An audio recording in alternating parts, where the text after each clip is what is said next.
Okay, let's do something a little bit different here, and let me close the door here. Okay, so yeah, Super Collapse 2 for Game Boy Advance. This game seems pretty familiar to me. Hey, I know this game. It's one of those online Yahoo games, isn't it? One of those games you play with a mouse. I remember playing this tons of times back when it was a free online game, and not so much now. Now you have to actually pay to download it. Excuse me. That's kind of crap, but I remember when it was a free online game, it was quite a blast. That was a complete and utter lie, by the way. At best, it was mildly entertaining. It was something I'd play once in a while when I got bored with dominoes, which wasn't too often. I'm sure some people would get excited about more excited about Collapse than I would have, and clearly those people exist because there's a whole bunch of Collapse games out there, including today's subject matter, Super Collapse 2 for Game Boy Advance.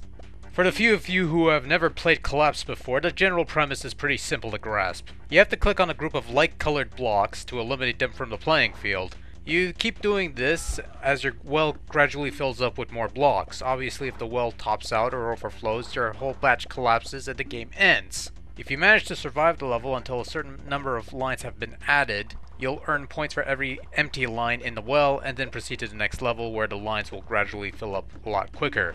As you progress, you'll encounter bombs that will clear blocks within a certain radius, as well as metal blocks that you cannot destroy, adding some twist to the gameplay.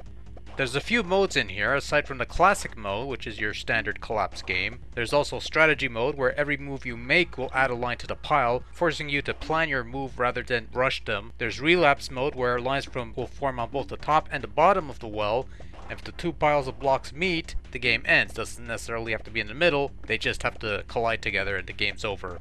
And then finally there's the puzzle mode, which is your standard puzzle mode where you have to complete certain puzzles, and if you screw up in a way that you can't clear the puzzle, then the game ends and stuff.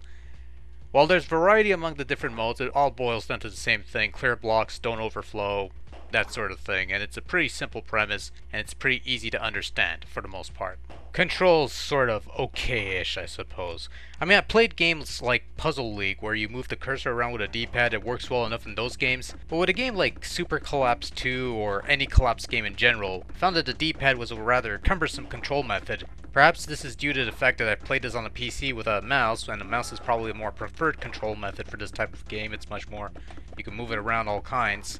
No doubt, I'd go as far as to say that this would almost be perfect for, I don't know, the Nintendo DS or even the 3DS and its stylus pen. It's generally alright on the D-pad, it's just not my preferred control method, that's all. It works well enough for what it is.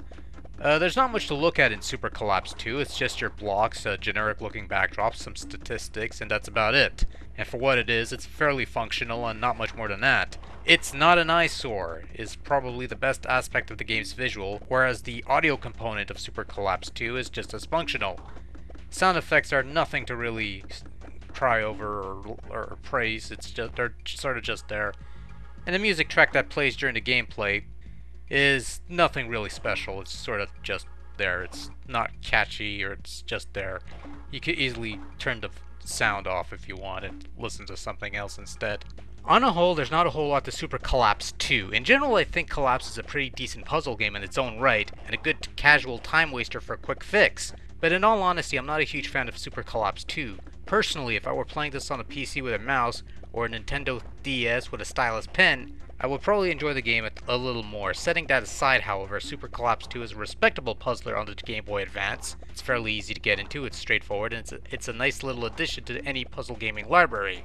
It's certainly not one of the better puzzlers on the Game Boy Advance, there are definitely better on the system, but it's pretty harmless fun for a quick fix, nothing more than that.